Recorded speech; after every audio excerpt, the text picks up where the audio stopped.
Hey guys, tonight we're not drifting into any ordinary bedtime story. Oh no, tonight you'll lace up your dusty boots and follow the thunder of hooves all the way back to the blazing sands of the Holy Land. This is not a soft fairy tale where everyone sips tea and hugs it out. Tonight, you stand shoulder to shoulder with kings and commoners, clutching a rusty sword and praying your chainmail doesn't rust shut before dawn. Honestly, you probably wouldn't last an hour. Sand, sweat, and betrayal do terrible things to your skin routine. So, before you get comfortable, take a moment to like the video and subscribe, but only if you genuinely enjoy what I do here. Drop me a comment telling me where you're listening from, and what hour of the night finds you awake. Now, dim the lights, maybe turn on a fan for that soft background hum, and let's ease into tonight's journey together. You open your eyes under a sky so wide it could swallow your little apartment back home. Bells toll in the cathedrals of Europe, Rome, Paris, London. Each clang a ripple that shakes every village between the North Sea and the Mediterranean. A rumor, no, a horror story has slipped through taverns and churches alike. Jerusalem, the jewel of Christendom, has fallen into the hands of Saladin, the Sultan whose very name makes priests cross themselves twice. Your neighbors speak of it in hushed curses while grinding grain, and priests raise trembling fingers at stained glass windows, vowing that this sin must be washed away, not with prayers alone, but with swords, shields, and rivers of blood if need be. For the second time in less than a century, Europe is about to vomit forth an army of the faithful. But this time, it's not ragtag peasants and errant knights. This time, kings themselves will ride at the front. Picture it.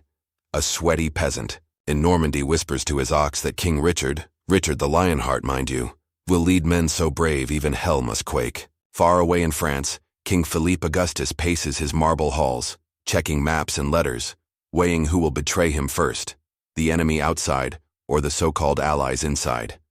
In royal courts, parchments are signed with trembling hands. Taxes spike overnight. Men grumble as sheriffs seize grain and coin alike. A cobbler's son who never left his muddy village now dreams of kissing the ground where Christ once walked. Never mind the fact that he might drop dead from dysentery halfway through Italy. You stand in the throng, your boots half frozen from English frost yet bound for scorching deserts you can't yet imagine. Next to you, a grizzled knight with a scar running from ear to lip grins through blackened teeth. He tells you about the First Crusade, how they broke through the walls of Jerusalem and slaughtered everyone, Christian, Jew, Muslim, until streets ran red enough to baptize the city all over again. He says it with pride, as if that massacre was a tale to lull children to sleep. Behind all the sermons and bright banners embroidered with crosses, greed and politics stew in shadows. Richard has debts to pay and lands to secure.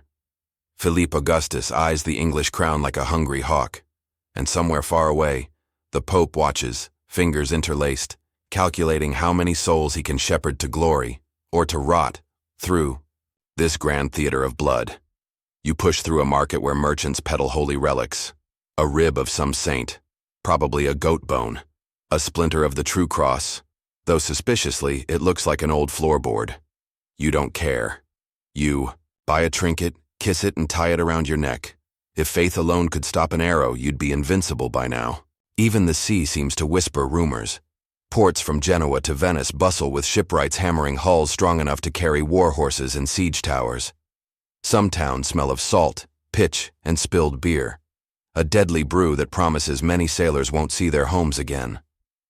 Before long, whole fleets bob on the surf, sails painted with red crosses that flap like fresh wounds. The galleys creak under barrels of dried meat, wine, and salted fish. Rats, of course, hitch a free ride. If they could speak, they'd laugh at the fools crammed on deck, bragging about glory, yet coughing up lungs from scurvy before Cyprus even peeks over the horizon. Meanwhile, news of Saladin, the great courteous enemy, flows back in scraps. Some say he's a demon who drinks Christian blood at dawn. Others insist he's more knightly than most crusaders, refusing to kill civilians and weeping at Jerusalem's beauty. Both can't be true, but neither stops your new commander, King Richard, from swearing he'll gut the Sultan and hang his entrails on Jerusalem's walls. By torchlight, in cold camps outside Dover, you rub your feet raw to stay warm. Veterans warn you that the real enemy isn't Saladin, but your own comrades. Pickpockets, schemers, deserters who'd slit your throat for a scrap of bread. You half believe them. And yet, when priests march past chanting psalms, even the worst. Cutthroat bows his head. Salvation, they say, is worth 1,000 daggers in the dark. Some nights, you dream of the holy sepulchre glittering beneath a soft sunrise, the city returned to Christendom, your name carved into heaven's guest list forever.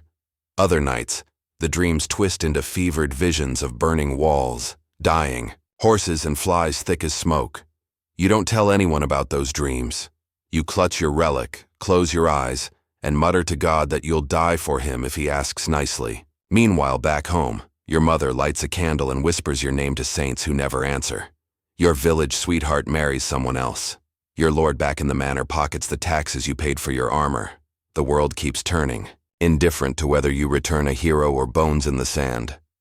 As dawn breaks, banners snap in the wind. Horns blare like 1,000 war cries. King Richard's standard, a golden lion on blood-red cloth, rises above the chaos of shouting men and stamping horses. You tug your helmet tighter, fingers trembling, your breath fogging inside the visor. In a heartbeat, you're no longer a farmer's son. You're a crusader, a drop in an ocean of steel and faith, sailing toward a sunlit slaughter. Some historians still argue whether these crusaders were truly driven by piety or by lust for plunder. But in this moment, with your boots caked in English mud and your eyes on Jerusalem's distant glow, none of that matters. Now, keep your sword close, watch your back, and whatever you do, don't lose your helmet. You're going to need it where we're headed next. Dawn breaks, and you crack your eyes open to a chaos louder than a London train station at rush hour. Shouts, hooves stomping the hardened earth, the clatter of metal plates bashing into each other. It's a carnival of noise engineered specifically to fuel your pounding headache. You stand in the middle of a muddy field turned makeshift assembly ground in southern France. Flags flap above the churned grass like ragged prayers. At the heart of this swirling mess flies the golden lion on, deep red, Richard the Lionheart's emblem, flaunting itself in the breeze like an arrogant promise. The sun isn't even high yet, but your helmet is already hot enough to fry an egg on. Remember that crocodile dung sunscreen people whispered about? Might be worth a try now. All around you, humanity hums like a beehive. A Norman knight oils, his sword, muttering curses about English archers stealing his wine ration. An old widow weeps into her shawl because her youngest boy snuck off to join this holy circus, doomed to die far from her arms.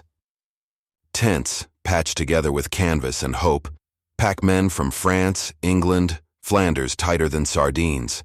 Everyone claims God's on their side, but nobody trusts the man snoring beside him not to pinch his purse while he sleeps.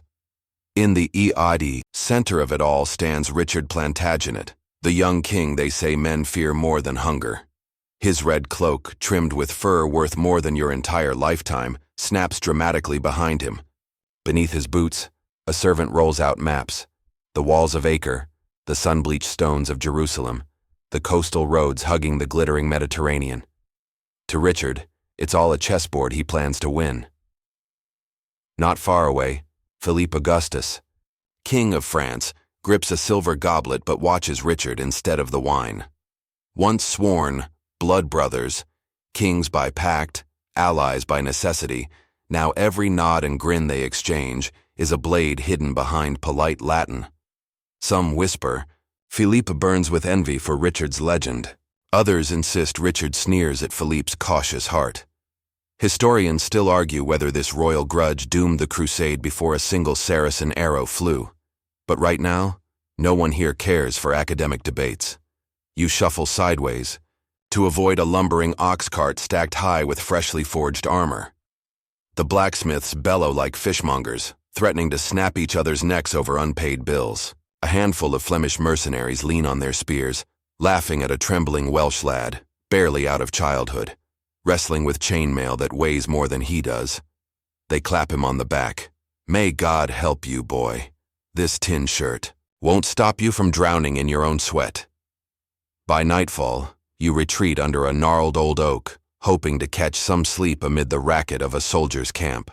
Mugs clinking, cards flicking, secret moans from lovers pressed together. behind flapping tent cloth. In the command tent at the camp's dark core, all is tense silence under flickering torchlight.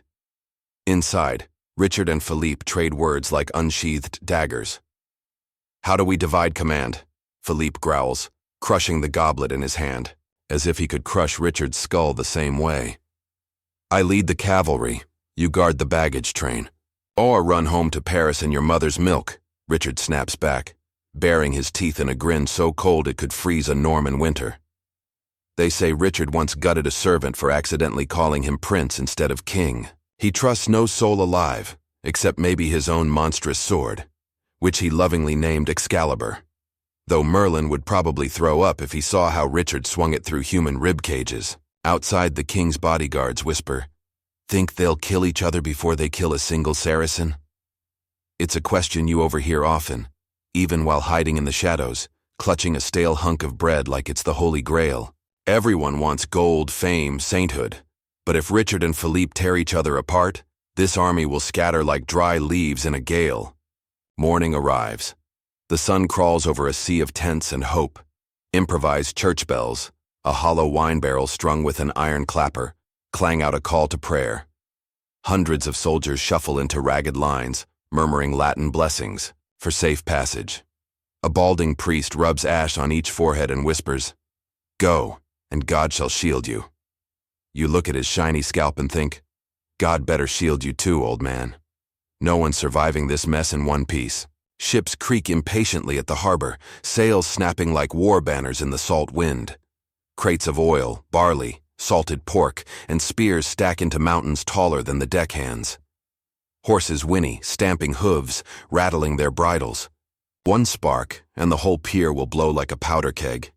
You weave through rows of spears taller than the steeple back home, counting your ribs and wondering how many will still be intact after this voyage. An old veteran elbows you, muttering, "Pray we don't get a storm, lad. The patron saint of sailors gave up on us a long time ago." Far ahead, Richard raises his gleaming sword high, his voice slicing through the crash of waves.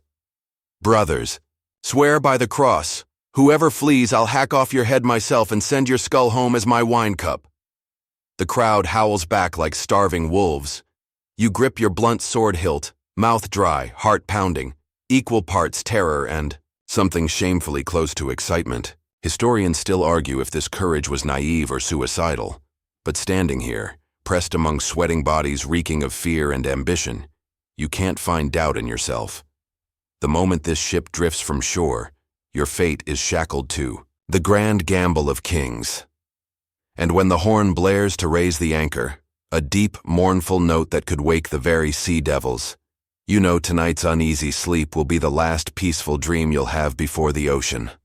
And, worry devour you whole. Salt spray stings your face as the fleet lurches away from the French coastline, sails fat and gleaming under a merciless sun. You wedge yourself between two barrels of pickled herring, clutching the splintery wood like a lifeline while the ship bucks and groans under the weight of men, horses, and the rotting breath of 100 unwashed crusaders. If you thought the camp was chaos, wait until you taste this floating madhouse. The crew, tough as iron nails and just as polite, curse every gust that rattles the masts. Below deck, the stink is biblical. Sweat, vomit, and cheap ale swirl in a perfume that even the bravest warhorse can't stand. Somewhere in that darkness, a young squire wails for his mother while a knight dry heaves into a helmet, cursing God and St. Peter in the same breath. You, being practical, wedge a rag under your nose and imagine the ocean air is lavender and fresh bread. It doesn't work. Above deck, King Richard stands tall, legs spread to balance the swaying timbers, his hair whipping around that stern, theatrical face. He laughs, actually laughs, as the wind rips past, shouting orders at sailors, twice his age who have survived storms that sank lesser men. Somewhere on the next ship over, King Philippe pretends to admire the horizon, but keeps shooting daggers at Richard's back. Historians still bicker over whether Philippe truly wanted Richard dead right then, or just wished him a bout of explosive diarrhea. Either way, the tension dances on the salt air like a knife waiting to drop. One dawn, a cry pierces your half-sleep. Pirates. Because naturally, your royal caravan has attracted the Mediterranean's greediest sharks, From your precarious perch behind a coil of ropes, you watch a half-dozen sleek ships race toward you like wolves scenting blood. The sailors shriek at each other in every language you can imagine, flinging insults and hauling up crude crossbows that look older than Christ himself. Richard, of course, roars with delight. He bellows for his armor, dons it right there on deck while waves smash over his boots. "Who'll fight beside me?" he howls at his trembling knights. And for a heartbeat, you forget your seasickness, your fear of dying young. You want to stand next to that lion and bite back the sea itself. Cannons, primitive and more likely to explode backward than hit a target, belch black smoke. Crossbow bolts sing through the air. One pirate ship slams into yours with a crack like the world, ending. Grappling hooks soar, catching railings and rigging, and suddenly it's no longer a voyage. It's a butcher's stall bobbing on the waves. You swing a rusty sword at a pirate who's even skinnier than you. He grins, missing half his teeth, and tries to brain you with a fish club. You dodge, he slips, and both of you crash into a barrel that bursts open in a tidal wave of pickled fish. You choke on brine and giggles. What a stupid, smelly way to die. But fate spares you. Richard's knights bellow war cries, hacking pirates down and shoving the rest into the sea. One pirate clings to the railing, begging for mercy. Richard strides over, kicks the man's fingers loose with a boot of iron, and watches him vanish into the foaming deep without blinking. You'd think such horror would silence everyone, but no. Within an hour, the survivors are laughing again, passing around a jug of watered wine, boasting about how they gutted pirate scum. You find a quiet corner near a cargo net, heart hammering, cheeks still cold with fear and salt. A grizzled veteran flops down beside you, gnawing on stale bread. Mark my words, lad. This was the easy part. Wait till you see Acre. Pirates are kittens compared to what Saladin's got waiting for us. Days blur into nights. Nights dissolve into the same nightmare of creaking boards, fleas, and the constant dread that the next wave might toss the whole fleet into the deep. You learn to nap sitting up, sword in your lap, so you don't wake to find your throat politely slit by a desperate bunkmate who fancies your boots. Amid this swaying purgatory, rumors spread like mold in a damp cellar. Some whisper Richard will abandon Philippe the first chance he gets. Others mutter that Saladin has cast a spell to sink the fleet. An entire order of monks prays day and night to fend off the sorcery. Historians still argue whether any of these tales carried a grain of truth, but at sea, rumor is as real as the salt on your lips. One sticky afternoon, a fleet scout ship pulls alongside, crew screaming that storms choke the southern coast near Sicily. Richard naturally ignores all pleas to turn back. He paces the deck, chainmail glinting, daring the heavens to test him. And test him they do. Thunder cracks the sky open like an old fruit. Waves hammer your ship so viciously that groan. Men drop to their knees and beg the Virgin Mary for a quick death. Barrels break loose and roll like boulders, crushing feet and splintering ribs. You cling to the mast, nails ripping, skin raw from salt and rope burn. Somewhere in the chaos, a mast cracks and topples, sending a half-dozen sailors shrieking. Into the black churn below. Richard roars above the storm, voice stronger than the wind, barking orders, forcing men to lash torn sails with ropes they can barely hold. Philippe's ship is a distant shape bobbing like a child's toy. Whether it sinks or sails on, you can't tell. By dawn, the storm limps away, leaving a graveyard of debris trailing behind. 2 ships gone. 50 men missing or bobbing lifeless, somewhere beneath the restless blue. Richard stands amid the ruin, armor rust-flecked, a smile ghosting his tired face. God tests his favorites, he says to no one in particular. And for a heartbeat, you almost believe him. When land finally appears, a ragged promise on the horizon, men stagger to the railing, shouting prayers and foul jokes through cracked slips. You think of dry ground, real bread, maybe even wine not served from a filthy boot. You also remember the veteran's words. This voyage is child's play compared to Acre. As the fleet limps toward Messina, battered but breathing, you sense it in your bones. The true horror hasn't begun. Yet in some small, shameful corner of your mind, a spark of wild thrill burns brighter than fear. Because part of you, God help you, wants to see what legend tastes like up close.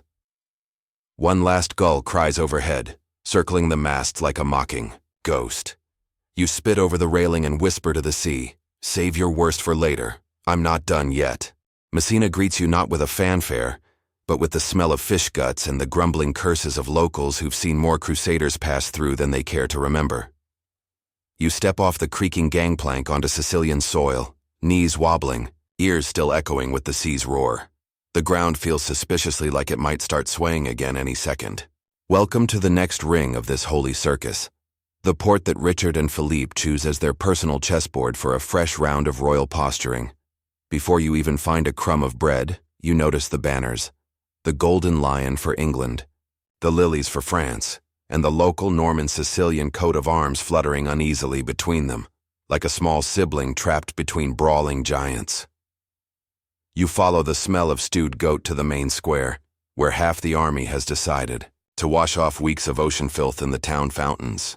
Naturally, the townsfolk are thrilled, if by thrilled you mean barricading their windows and clutching their daughters, as if the plague just rolled in on horseback.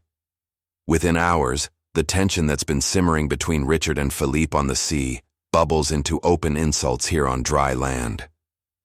Richard seizes parts of Messina as if he owns them, fortifies an abandoned monastery as his personal throne room, and posts guards at the ports to control food prices. The local ruler, Tancred, a wiry man with suspicious eyes and a crown that never quite sits straight, fumes at this royal trespass but can't muster the teeth to bite.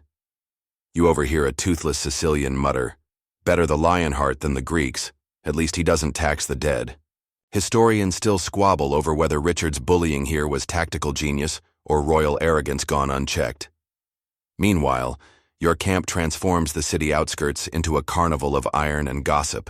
Smithies ring with the hammering of new swords.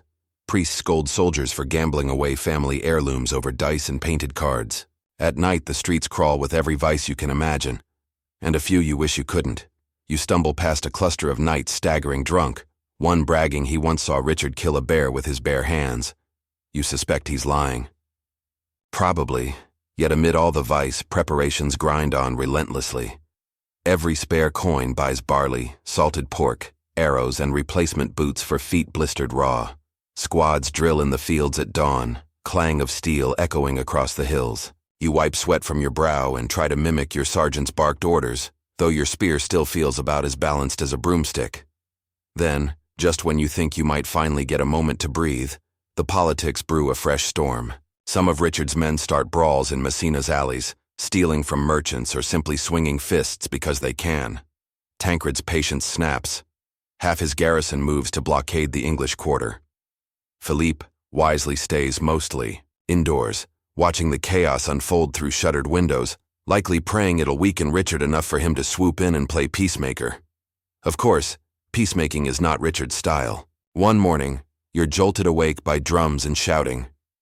You stagger out of your tent to see Richard's soldiers assembling with siege ladders, right here in supposedly friendly Messina. They storm Tancred's citadel like it's a Saracen fortress, battering down gates while confused Sicilians scream and scatter. You glimpse Richard on horseback, his sword gleaming, cloak snapping behind him as he roars at his men to show no mercy until the city bends the knee. The siege doesn't last long. Tancred, seeing the golden lion on his doorstep and no hope of rescue, grudgingly surrenders hostages and a hefty bribe, tribute, to Richard.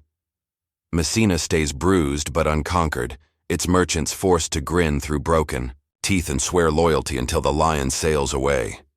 In the evenings after the dust settles, the soldiers grow fat and complacent on Sicilian wine and easy spoils. But you know better than to relax. Rumors drift through the tents. Storms have battered more ships along the coast, and the fleet needs repairs before venturing further east. Some whisper that Saladin is gathering spies in these very streets, eavesdropping on drunken knights too, loose with secrets. You catch glimpses of strange figures, robed traders who slip away when approached, shadows behind columns at dusk. Some men say they're merchants, others swear they're Saracen eyes. Historians still debate how many spies truly watch the Crusaders from Messina's shadows, but for you, every flicker in a doorway sets your heart galloping. One damp dawn, as you stand watch over the supply wagons, You hear your sergeant hiss, "Look alive, whelp." Rumor says Richard plans to wed his sister Joan to Tancred to cement this shaky alliance. You squint at the royal tent where Joan, veiled and pale as moonlight, sits guarded day and night. She's widow to the King of Sicily's late brother, a pawn in royal chess, never free to choose her fate. A part of you pities her. Another part envies that she at least sleeps under silk instead of moth-eaten wool. Meanwhile, Philippe, ever the opportunist, demands his share of the bribe Tancred handed over. He argues with Richard's treasurer so viciously that a skirmish nearly breaks out among their retinues. Richard predictably offers Philippe nothing but insults and a reminder of whose sword does the real conquering. You watch Philippe stalk away, face flushed, eyes burning with a betrayal he won't forget soon. Yet despite the feuding monarchs, the army grows restless for its true goal, Acre.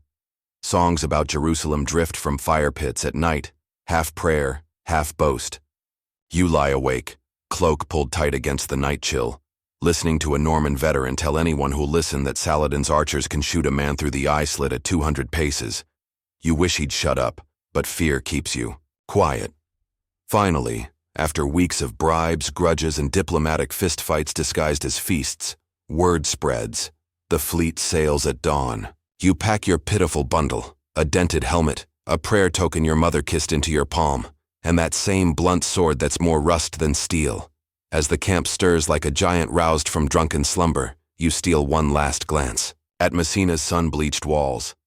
The city stands battered but breathing, another reluctant witness to kings carving their names into history's hide. You know that compared to what waits at Acre, this brawl in Sicily was a children's bickering match. You tighten your belt, whisper a promise to yourself, come back alive. Or at least come back as more than a name on a tombstone no one visits. You step aboard the creaking deck again, salty wind greeting you like an old bully ready for round two. Behind you, Messina's harbor shrinks into a blur of stone and grudges. Ahead, a horizon as bright and pitiless as a drawn sword. The wind turns warm as you push eastward, leaving Messina's battered stones behind for the promise of a real battlefield. Every dawn, the fleet drifts closer to that stubborn knot of blood and stone. Acre, a name you've heard whispered in every rank, a city wrapped in prayers, curses, and the stink of rotting corpses long before you ever glimpse its walls. Days at sea stretch into a restless haze. You learn to sleep curled around your helmet, wake to the same taste of salted beef and stale bread. When you squint at the horizon, you swear the salt haze already hides Acre's grief-stained towers. Sometimes a gull circles overhead, shrieking like a soul lost between heaven and whatever comes after. One afternoon, a sallow-faced knight points toward a smudge of sails bobbing where the sky kisses the waves. "Those are the supply ships we lost off Sicily," he grunts. You shade your eyes, battered hulls, masts tilting like old drunks. Their return is a miracle or a death omen, maybe both. Historians still debate if Richard bribed the local pirates to let them go, or threatened to gut every corsair from here to Alexandria. Nobody writes that down, of course. Closer to Acre, the sea crawls with ships from every corner of Christendom. Genoese galleys, Flemish cogs, wine-stained vessels from Marseille. A floating city creaking on the waves, anchored by a single obsession, to pry that gateway to Jerusalem from Saladin's iron grip. As you squint at the distant fortress walls, a veteran beside you spits into the sea. See that? That's where hope goes to die slow. You chuckle, half believing him. The other half of you, the part that signed up dreaming of gold and forgiveness, still clings to the fairy tale that Acre's gates will swing open like a sinner's heart at confession. Reality hits when the fleet beaches on the blood-churned sand outside the city. You step down into salt water, boots sucking at the mud, shield banging your shin with each awkward stride. The air doesn't smell like the ocean anymore. It reeks of sun-baked gore and rotting cloth. Buzzards circle above, feasting on meat too far gone for burial. Camp stretches in ragged tents from the surf to the first ditch of Saladin's outer defenses. You find a patch near the English standard, a lion snarling on a red field, and collapse beside other boys too green to grow beards yet. No sooner have you closed your eyes than the drums begin. Acre is awake. First come the arrows, sharp whispers in the air, then sudden screams as they find flesh. Next, The shouts, the clash of steel on stone, and the frantic cries of men pulling each other from the ramparts before boiling oil can kiss their skin. You peek over a battered shield, catching your first true glimpse of Acre's towers. Ancient, stone smeared dark with scorch marks and the fresh red of defenders' final breaths. Richard wastes no time. He storms the siege lines like he owns the place already. Where other kings would plan, bicker, send polite demands for surrender, Richard orders siege towers dragged through the sucking sand. When horses refuse to pull, he curses them hoarse and shoulders the rope himself. You see him one dawn, hair stuck to his forehead, shouting at a line of gasping soldiers, "Pull or I'll feed your guts to the Saracens myself." Nobody dares doubt he means it. Meanwhile, Philippe does what he does best, negotiates, argues over spoils that don't yet exist, dispatches envoys to flatter this baron or that count.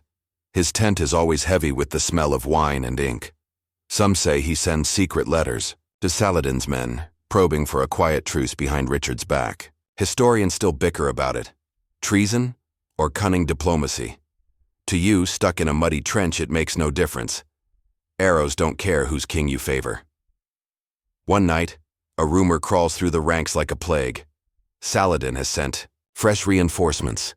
Thousands more men, armored like iron statues, archers whose bows can spit death into the dark. You crouch in a pit beside a trembling crossbowman who mutters prayers between every breath. A torch flickers on the parapet. You squint, imagining you see the legendary Sultan himself, watching, waiting for Richard's next reckless charge. In these moments, the siege turns into a ritual. By day, you drag stones, hammer spikes, shout yourself hoarse lifting planks for yet another siege tower. By night, you lie awake counting your heartbeat, flinching at every distant scream. Sometimes, it's a friend, the boy who shared his last loaf with you, now dangling headless from a Saracen pike. Sometimes, blessedly, it's someone you never knew. And in this hell, there are tiny, absurd mercies. A barrel of wine stolen from the French tent and shared under a moonless sky. A crude joke about Richard's legendary appetite for roasted swan, and maybe roasted Saracen if the kitchen ran dry. You cling to these moments like splinters of sanity. Without them, you'd break like the battered shields that litter the trenches. You notice the grave pits early, shallow mounds behind the siege lines, fresh dirt barely disguising the stink of bodies too numerous for priests to bless individually. Some say burying them is pointless. The next rain will uncover them again, and the crows never sleep. 1. Dawn. After a night too short for dreams, you're roused by a horn blast so sharp your teeth ache. You scramble to the barricade, see Richard himself perched atop a siege tower, sword high, bellowing at the English to follow. Today, he screams. Today, Acre cracks open, or the sea takes them all instead. You hoist your shield, adjust your dented helm, and climb after him. Each step up that groaning wooden tower feels like climbing into a grave. Arrows slam into the wood around your head, a drumbeat of near death that should terrify you. But by now, fear is just another piece of baggage. When the tower's drawbridge crashes down against Acre's wall, the roar that erupts beneath, your feet rattles your bones. Steel screams against stone. Men howl and fall and push forward anyway. Beside you, a knight stabs blindly through a murder hole, cursing Saladin's ancestors for 10 generations. You catch glimpses of Acre's defenders, eyes bright with fanatic fire, curved blades dancing in the dusty sun. For a heartbeat, it's not clear which side God favors. Maybe he watches both armies shred each other and weeps that he ever let Jerusalem tempt so many fools. One breath, one heartbeat, one shove forward. You plant your foot on Acre's rampart for the first time. Mud, blood, grit under your nails, and a shout that's half triumph, half terror as you swing your sword at a shape lunging from the sky. Smoke. Below you, Richard's banner snaps in the breeze, red as fresh slaughter. Acre trembles but does not yet kneel. And you, poor, foolish you, realize with aching certainty, this siege is only the beginning. You wake up to flies crawling across your lips. For a moment, your mind forgets where you are. There's just the stench of spoiled meat, the stickiness of dried sweat, and a haze of cries drifting on the dawn wind. Then your eyes snap open to the battered siege lines of Acre. The ground beneath you is more graveyard than soil. Days have bled into night so many times you can't remember when this siege was supposed to end. One rumor says Saladin has offered bribes for the Christian kings to lift their tents and sail home. Another whispers that Richard swore on the bones of St. George he'd burn Acre stone by stone before taking a single step backward. Historians, of course, squabble over whether Richard truly said that or if his soldiers invented it to keep fear at bay. You roll to your side, groaning at the bruises blooming beneath your mail. Yesterday's assault cost dozens of lives and gained barely an inch of crumbling wall. The smell of pitch still clings to your hair. Liquid fire hurled down from Saladin's ramparts, turning brave men into torches. You rub your eyes, tasting salt and iron. No matter how many times you scrub, the blood never really leaves. Today, Richard calls for a council. Of course, it's not your place to stand among princes and dukes. You're just another grunt, with a battered sword. But you linger near enough to eavesdrop, pressed close with other filthy soldiers who pretend to polish armor, but really strain to catch every word. Richard's voice booms over the tents. He mocks the French for dragging their feet, mocks the Germans for complaining of pay, mocks the local barons for trying to sneak envoys to Saladin behind his back. If he weren't your king, you'd hate him for how sharp his tongue cuts. But, in a place like this, where hope and horror blend until you can't taste the difference, you crave that sharpness like a spark in the dark. He rams a gauntleted fist into a battered table, rattling the plates and half-empty wine cups. Acre will fall, he roars, or we drown in its dust. No clever treaty, no polite truce, just iron and bone, and an English king's raw stubbornness. Back at the lines, you stand guard near a catapult so patched up with splintered beams, it looks like a drunken carpenter's nightmare. Beside you, a wiry boy barely old enough to shave passes a crude sketch he swiped from a scribe. It shows Richard's next plan. Sappers digging beneath the walls, tunneling through stone like rats, while siege towers pound the gates. You grin, flicking the parchment back to him. Should work if the towers don't catch fire again. He laughs, thin and brittle, and you both pretend the next arrow won't find his throat before sunset.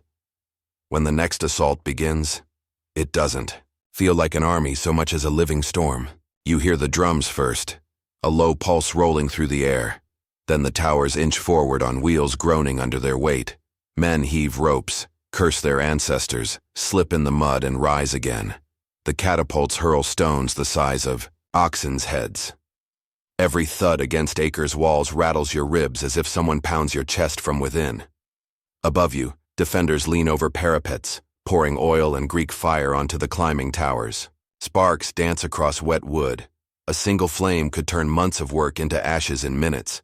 You swear you feel the heat licking your face before the fire even touches the planks. You climb anyway. Every rung feels like climbing into a furnace. You pray the wet hides draped over the tower will hold. You tell yourself the next arrow will miss. You promise whatever God listens that if he gets you through today, you'll build a chapel in his name. At the top, the wooden bridge slams against Acre's rampart. The jolt nearly flings you into open air. Screams and the ring of steel swallow all thought. You push forward, stepping over bodies. Some you know by name, some you only shared stale bread with once in a ditch. You lock eyes with a Saracen fighter whose curved blade flashes like quicksilver. For a heartbeat, you both hesitate. 2 boys shaped into soldiers by old men's holy dreams. Then instinct devours mercy, steel bites flesh. The world shrinks to sweat and red mist, and the ragged sound of your own heartbeat drowning out the cries. Behind you, you glimpse Richard himself bellowing orders, sword hacking left and right. His tunic clings dark to his ribs, but he moves, like a lion in a pen of sheep. Rumor says Saladin respects him, calls him Melek Rik, the King Richard, as if the desert itself admits the man's madness deserves a crown. Historians still squabble over whether they ever met face to face under a flag of truce. Some say they shared fruit and traded horses. Others claim they never so much as touched gloves. You don't have time to care. You slam your shield into another defender's throat, duck a wild swing, slip in blood that coats the stones slicker than rain. And then, in a rush that cracks through your skull like thunder, the gate groans open. You don't know if it's the sappers from below, the towers from above, or sheer exhausted luck. But Acre's iron mouth yawns wide. Behind you, a howl rises from every Christian throat, a single roar louder than the sea. Inside the walls, chaos births itself anew. Streets once lined with traitors' stalls and scented oils now crawl with armored men hungry for plunder or revenge or both. Fires leap from roof to roof. Screams echo off ancient stones that have seen sieges before. Romans, Byzantines, Fatimids, and always survived to trap more bones within their foundations. You find yourself stumbling past a well where Saracen archers once crouched. Now they sprawl in awkward silence, eyes wide, arrows broken beneath them. A stray dog noses a fallen helmet, unconcerned by the blood pooling beneath its paws. You remember how your mother once promised, "Fight for the Holy Land, and you'll be forgiven everything." As you peer at the burning marketplace, at a mother clutching her child in a doorway painted red by someone else's sword, you wonder if forgiveness ever visits places like this. Outside, Richard's banner flaps above the main gate. Acre has fallen, or so they say. But as you watch a priest blessing a line of trembling captives and another knight prying gemstones from a smashed shrine, a cold truth anchors in your gut. The real war is only now gathering its teeth. You stagger toward your tent, ears ringing, with victory songs that taste like ashes on your tongue. The sun sinks behind the fortress you bled to enter. Somewhere beyond these walls, Saladin watches and waits, calm as a lion on a hill, sharpening his claws for tomorrow's hunt. You lie down on a sack of straw, shield for a pillow, blade by your side. Sleep claws at your eyelids, but your mind wanders to the next fortress, the next ambush, the next prayer whispered to a heaven that grows quieter each day. Acre is yours. And somehow that feels less like salvation, and more like a promise that your nightmares have only just begun. You wake long before dawn, blinking at the fabric of your tent as it quivers in the coastal breeze. The faint hum of waves hitting Acre's battered walls drifts through the camp, mixing with the snores and mumbled prayers of soldiers dreaming uneasy dreams beside you. You press a palm to your chest, just to feel your heartbeat hammering, just to confirm you've survived the night in a city that smells more like a mass grave than a victory. Acre has fallen, but peace never follows, so neatly behind conquest. Richard, your Lionheart, wastes no time. Even before the last embers have died in the pillaged markets, messengers dart like startled sparrows. Orders barked, new banners stitched, scribes scratching out demands on brittle parchment by candlelight. You stumble out into the morning mist. Around you, half-naked prisoners dig trenches beneath the watchful glares of fresh knights just arrived from Europe, armor so new it still gleams like polished mirrors. Some mutter about a ransom exchange. Others whisper darker rumors that Richard will use these men as bargaining chips to force Saladin's hand. You clutch your cloak tighter, pretending the chill is all that makes you shiver. You've heard the word hostage before. You know what happens when ransoms stall and tempers snap. Historians will forever debate whether Richard intended a show of mercy or a lesson in terror. But your nose tells you that a pile of corpses stinks the same, no matter how noble the excuse. The king holds court in the shattered courtyard of what used to be Acre's grandest mosque. It's a strange sight, holy marble floor smeared with bootprints and spilled wine, soaring arches echoing the laughter of men drunk on loot and triumph. Richard stands at the center, armored shoulders squared, his gaze flicking from priest to knight to trembling envoys from Saladin's camp. One envoy, a thin man whose black beard drips sweat, tries to explain that the ransom gold is coming. It just crawls slower than an army moves. His voice quavers like a reed in wind. Richard taps his sword against the stones, each metallic ring like a thunderclap in the hush. When he smiles, you wish he hadn't. Even victory can't soften that mouth of iron. He gives Saladin 3 days. 3 days to send coin and prisoners, in exchange for the Saracen nobles now shackled outside the gates like cattle waiting for slaughter. You catch a glimmer of fear in the envoy's eyes as he bows so low his forehead grazes the bloody stones. Later, in the shade behind a scorched olive tree, you share stale bread with a grizzled archer from Normandy. He spits olive pits into the dirt and grins. "Mark my words, boy, there'll be no ransom. Saladin's too clever. He'll bide his time while we feed these prisoners for nothing. And Richard? He won't keep feeding men who once shot arrows at his head. You want to laugh it off, but his words plant roots deep in your gut. You look at the city walls you bled to breach, now draped in English and French banners, and wonder how long before the wind blows a new flag over them. On the third day, you stand on a dusty ridge beside a cluster of fellow foot soldiers, all pretending to guard a pile of battered shields. Below, a line of bound Saracen captives stretches like a human snake across the field outside Acre. The sun beats down with a ferocity you didn't miss while trapped behind siege towers. You taste sweat, dust, and something acrid that churns in your belly. Dread. Richard rides past, helmet tucked beneath his arm. His horse stamps the dry earth impatiently. His eyes sweep the horizon as if daring Saladin's men to appear with the promised gold and prisoners. But the plain remains stubbornly empty, only the hum of insects and the uneasy rustle of so many chained men shifting in the dirt. A knight near you mutters a prayer under his breath, fingers drumming his hilt. Another flicks a glance at the captives, then at you, then back at the captives, like he's begging you to say this is all a misunderstanding, that mercy will come galloping over the ridge at the last heartbeat. But it doesn't.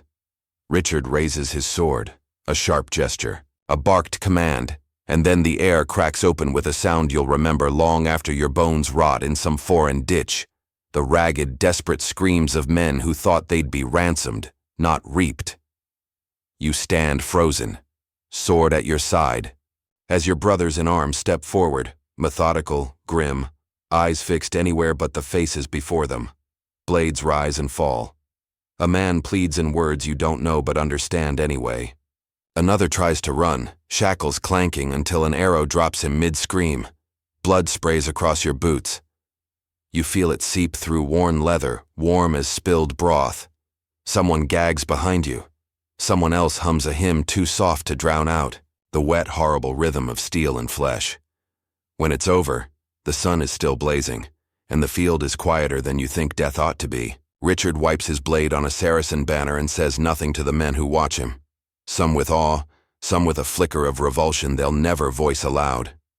Historians argue if he did it to break Saladin's resolve, to free up food, stores, or simply because kings sometimes decide mercy is a luxury soldiers can't afford.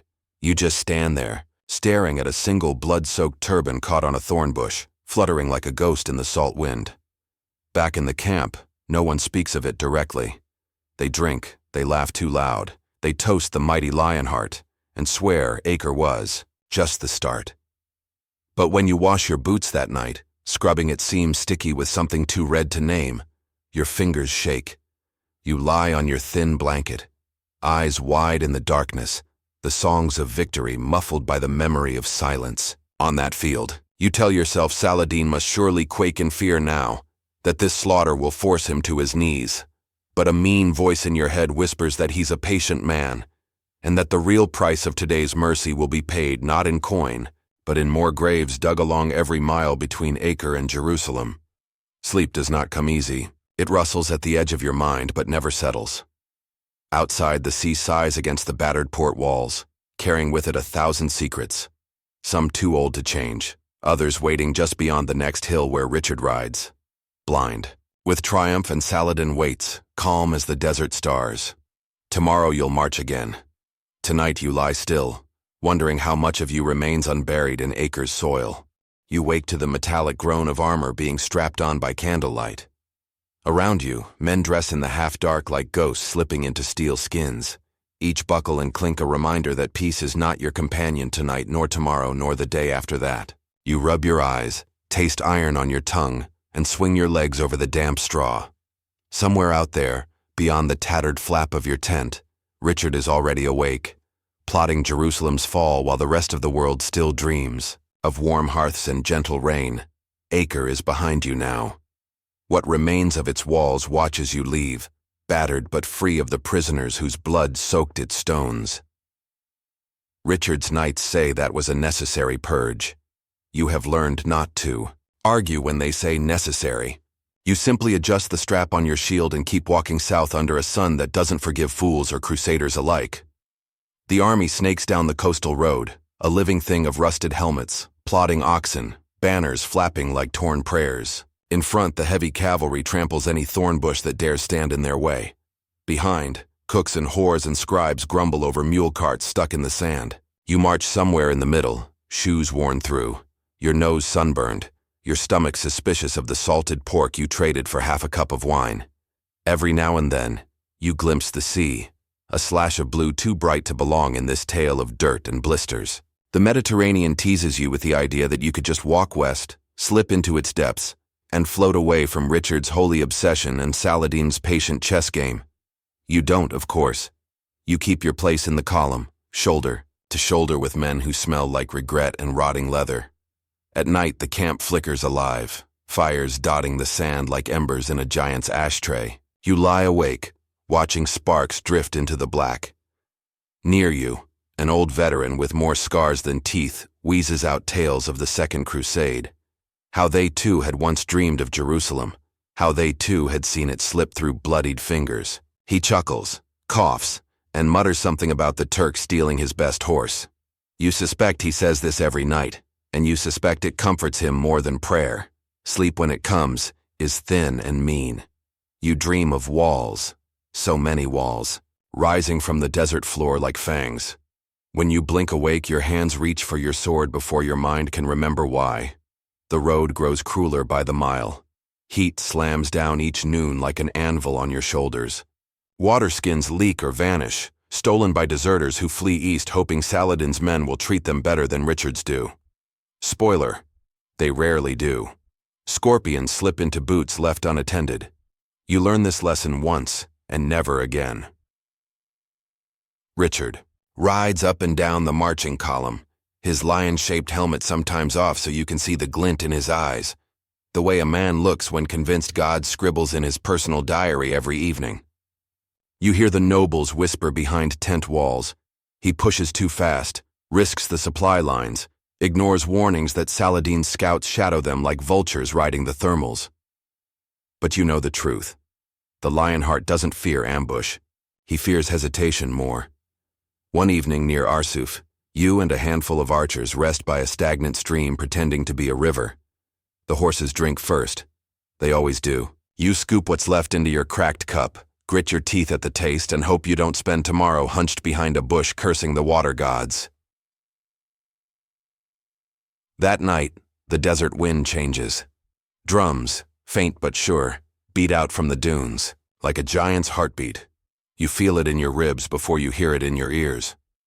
Saladin is near. At dawn, you march tighter than you have in weeks. Shields overlap. Spears rise and lower in twitchy rhythms. The vanguard rides point. Banners, snapping so fiercely it sounds like cloth tearing under a butcher's knife. Somewhere to your left, the sea keeps pace. An old friend who won't lift a finger to save you. Then the sky fills with arrows. They come in so high you almost laugh, mistaking them for a flock of migrating birds. Then the first hits a Norman, knight's faceplate with a clatter that ends his prayers mid-syllable. Chaos blooms instantly.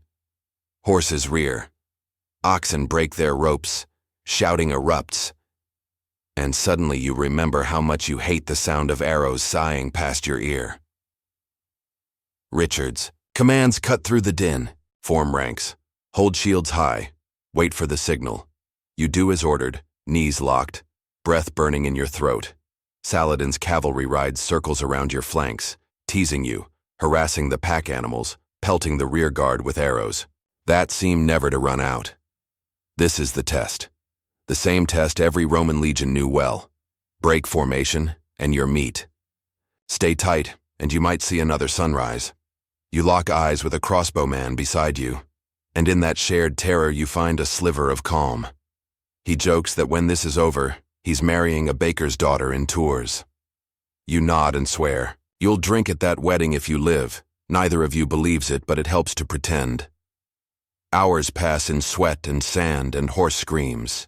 The column crawls forward inch by miserable inch. 1,000 small skirmishes flicker at the edges. Quick charges, volleys, retreat. Saladin's horsemen vanish like smoke when chased too far, then reappear behind you with a fresh arrow storm. Some say Saladin's plan was to bleed you dry before a real battle. Some say he never meant to fight fair, only to starve you of water and courage. Historians argue about it, of course. You don't argue. You just march. Night falls and the arrows stop. For now. You slump beside your shield, fingers blistered, from gripping wood and steel too long. Someone hands you a half-burnt chunk of goat. You chew, taste ash, and swallow anyway. Tomorrow, you know, you'll do this dance again. But tonight you let the oceans hush and the distant drums lull you, to a sleep too thin to dream, too brief to matter. Jerusalem is out there somewhere, a promise that feels more like a taunt each time you close your eyes. And behind you, a trail of bones and broken shields marks the road you can't turn back from. You pull your cloak over your eyes and pretend the rustling sand isn't the sound of Saladin's horsemen watching, waiting, smiling in the dark. Dawn breaks with no trumpet, only the hushed gossip of armor being strapped on too soon after too little rest. You wake curled beside your battered shield, a dream of Jerusalem's golden domes still clinging to your eyelids like a mirage. When you sit up, your bones pop so loud the crossbowman beside you barks a sleepy laugh.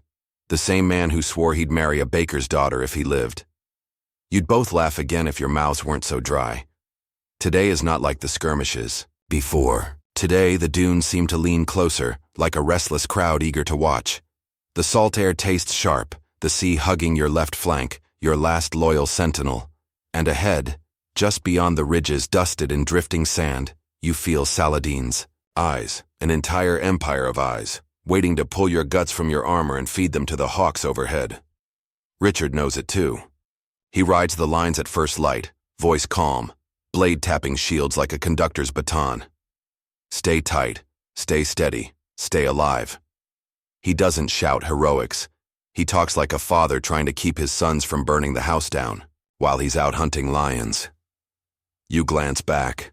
The column is an iron serpent today. Infantry clumped in tight squares, archers ready, the heavy cavalry humming with impatience at the rear. No more foraging parties wandering off to chase loot. No more reckless charges to win a bard's song. Today the army is a fortress with feet, and every footstep hammers out one truth. Break formation, and Saladin devours you whole. By mid-morning, the first wave hits, light, probing. Horse archers swoop in, loose arrows so high you lose them, in the sun. A knight near you, helmet too big for his scrawny neck, squeals when one bounces off his shoulder plate. He's lucky. The next finds an unarmored horse, dropping it with a shriek that haunts your ears long after the dust swallows its last kick. Richard lets them nip and run. No rash counterattacks. Each time the Turks ride in, your ranks bristle like a hedgehog.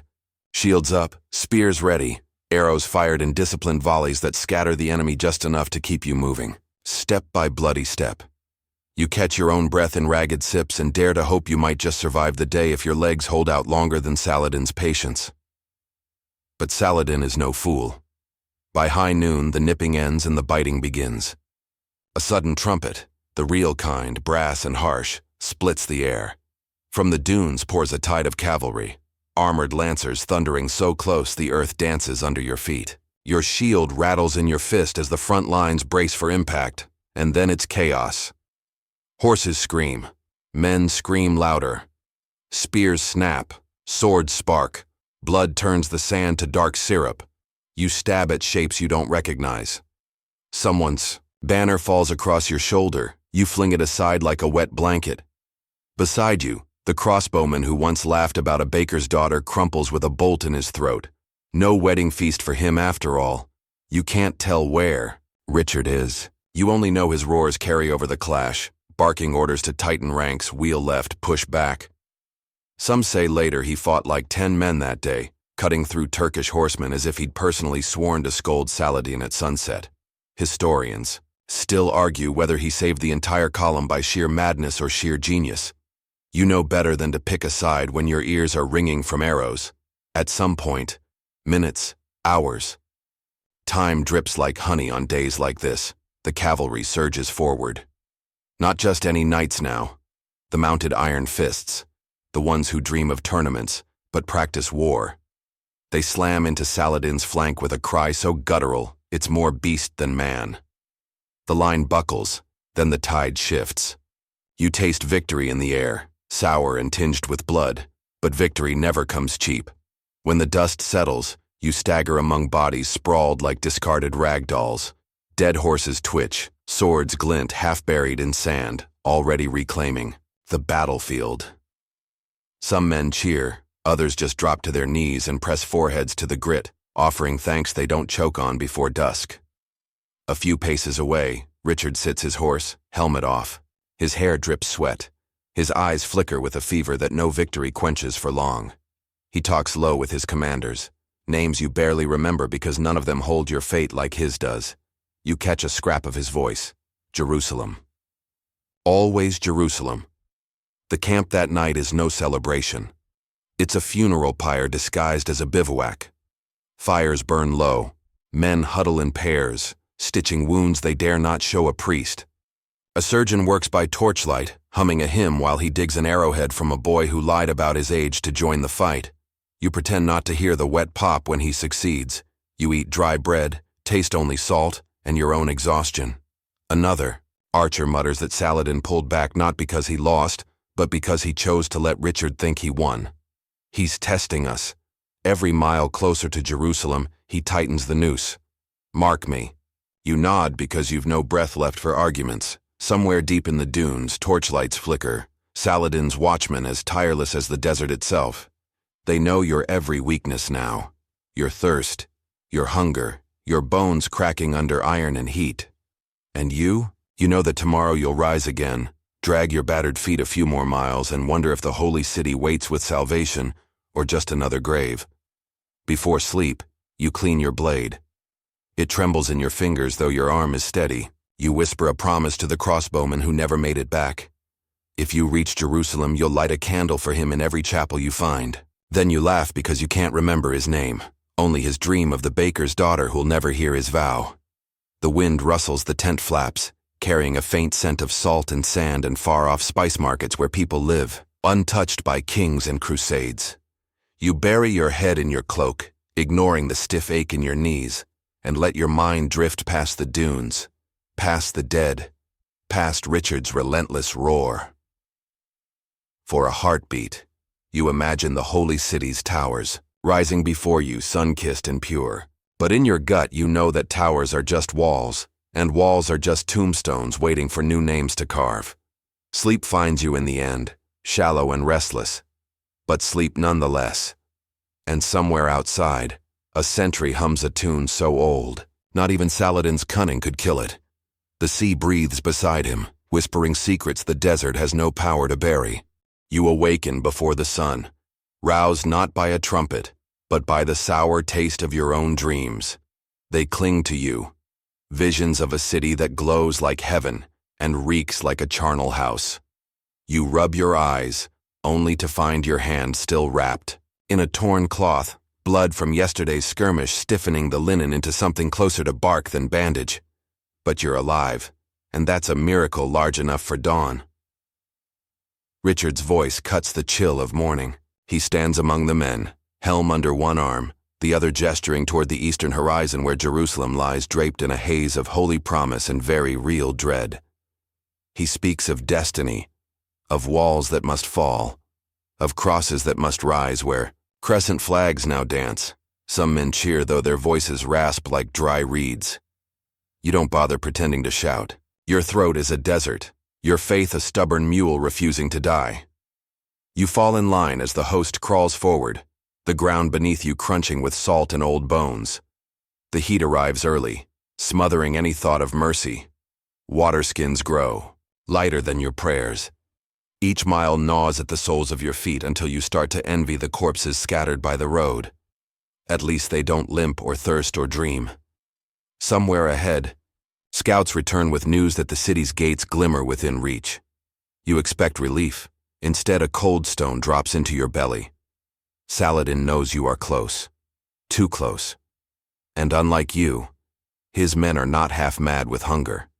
They wait inside, the walls fat with advantage, cool behind parapets that your battered siege weapons might tickle but never break. That night, the camp sprawls like a dying beast beneath the stars. Fires flicker, casting shadows of men who should have gone home years ago. Richard sits apart with his inner circle. You can't hear them, but you see the tension in his shoulders. One moment upright like a statue of St. George, the next hunched like a man wrestling ghosts. He's carried this army on the same back he carries his sword, iron will holding up cracked bone. Word drifts through the tents like an uninvited breeze. There will be a treaty. Jerusalem will not be battered down, not this time. Instead, Richard and Saladin, two titans who have danced around each other like wolves for seasons upon seasons, will trade promises and prisoners, each calling it peace, while the sand still runs red with men's regrets. Some knights rage against this, throwing helmets to the dirt and cursing a king who dared promise them Jerusalem, then leave them with only stories. Others sigh relief, gripping tiny crosses around their necks as if these scraps of wood will soothe a sin that never was theirs to carry. You feel nothing at first. A numbness so pure it's almost a kindness. No more siege lines, no more rotting horse carcasses choking the trenches, no more boys with arrows where hearts should be. But beneath that numbness, a tiny betrayal claws at your chest. You marched here for salvation carved in stone and gold, yet all you hold is dust and blisters, and a tale too terrible to tell your children honestly. When dawn comes, it brings no horns of war. Instead, you stand on a bluff overlooking the city you bled toward for years. Its spires catch the early light just so, as if heaven dipped them in honey. Pilgrims will see it again, they say. Christian pilgrims, allowed by Saladin's word and Richard's bargain. But you will not be one of them. You have seen enough holy ground up close to know that sanctity looks a lot like tombstones and flies. Nearby, a priest mutters prayers for the souls of the lost. He offers you a blessing. You decline politely, because deep down you know you've heard enough blessings for one lifetime. None have stopped the arrows. Someone jokes that Richard should take Jerusalem by stealth tonight, alone and naked save for a dagger between his teeth. You laugh. God help you, it bubbles out of you like a cough. Even the priest chuckles before catching himself. In this heat, mirth and madness are twin siblings. Packing begins at midday. Tents drop, banners roll up like parchment secrets, and the battered siege engines are abandoned, too big to drag home, too broken to matter. Some soldiers scratch their names into shield backs or tent posts, small proof that they were here when men still believed iron and prayer could change the world overnight. By dusk, you march away from Jerusalem, back toward Acre's salt breeze, and the ships that will carry the survivors home. Some men sob softly as they limp down the slope, never turning to see if Saladin's banners mock them from the ramparts. You do look back, once. You wish you hadn't. The city seems farther now than when you crossed 1,000 leagues of ocean to find it. Along the road, rumors crawl like ants over a corpse. Some say Richard plans to return with fresh armies. Others swear Saladin will die within a year, taking the city's secrets with him. Historians, those parchment hoarders you never trusted, still bicker centuries later about what deals were struck, which words were honest, which smiles hid daggers. You grin to yourself because you were there, and you don't know either. Night swallows the last fires behind you. A soft wind picks up, carrying the sea's promise of salt and storms, and maybe, just maybe, a ship's deck beneath your weary boots, instead of this cursed desert. You press a palm to your chest, feeling your heartbeat. Stubborn, uneven, alive. When you lie down among your brothers, you find no prayers on your tongue, only the taste of coming rain. You think of Richard, still a lion whether or not he wears a crown, and of Saladin, still a hawk even when perched on a throne.